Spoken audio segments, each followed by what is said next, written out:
Folks, Hussein Obama's science czar, John Holdren, can't make up his mind. Is it global cooling or global warming? WorldNet Daily has obtained a copy of a college textbook Holdren co-edited with Malthusian population alarmist Paul Ehrlich in 1971, entitled Global Ecology. Now a rare out-of-print book that cost WorldNet Daily over $100 to buy on Amazon. Excuse me. Warning the world was headed for a new ice age unless the government mandated urgent measures to control population, including the possibility of involuntary birth control measures such as forced sterilizations.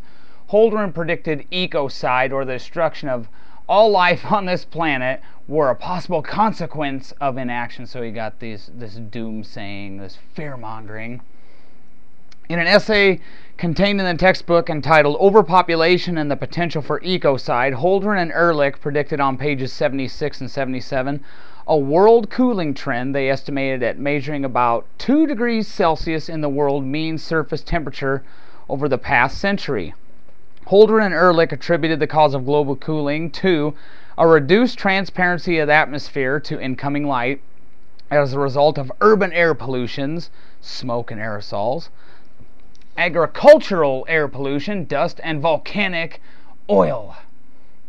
Holdren and Ehrlich warned the effects of a new ice age on agriculture and the supportability of large populations scarcely need elaboration here. They continued, fear-mongering. Even more dramatic results are possible, however. Listen to this whopper. For instance, a sudden outward slumping in the Antarctic ice cap induced by added weight could generate a tidal wave of proportions unprecedented in recorded history.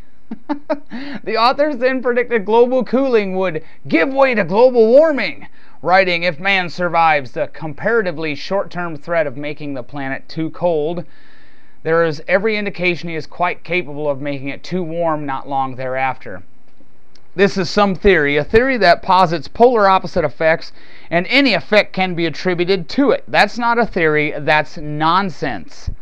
But that's not all. In a recent issue of The New Scientist, Paul Ehrlich, the population bomb moron, was given a platform to blather about the so-called population bomb again, even after he was humiliated a few decades ago on that and several other things. Julian Simon has had more than a few laughs at his expense. Old theories die hard. Lastly, we have this from the Washington Post. Arctic Ocean getting warm. Seals vanish and icebergs melt.